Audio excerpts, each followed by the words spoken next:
तो अब चोरों ने रथ बंगाल की तरफ मोड़ दिया है। मतलब अब बंगाल में SIR होगा और वोट काटे जाएंगे। काहे कि बंगाल में 6 महीने में ही चुनाव है। लेकिन SIR होता क्या है? Special intensive revision. कहा जाता है कि इससे गलत वोटर्स वोटिंग लिस्ट से हटाए जाएंगे। गलत मतलब बीजेपी के हिसाब से घुसपैठ। अब सवाल ये कि अमित शाह बताएं कि अगर बंगाल में घुसपैठिए घुसकर वोटिंग लिस्ट तक पहुंच गए हैं तो आप गृह मंत्री और आपकी सरकार क्या कर रही है जिसके हाथ में बॉर्डर सिक्योरिटी है? दूसरा, तुम कह रहे हो कि हम SIR से बंगाल में घुसपैठिए निकालेंगे, ठीक? फिर तुम पिछले 5 साल कहाँ थे? तुम्हें चुनाव से 6 महीने पहले ये उपद्रव क्यों याद आया है? बताओ।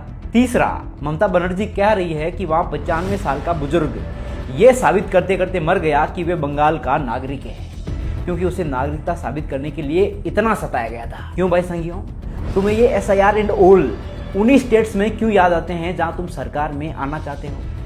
असम भी बॉर्डर स्टेट है, वहां तुम्हें SIR की जरूरत काहे नहीं पड़ी? वहां इन्हें जरूरत नहीं पड़ेगी। क्यों?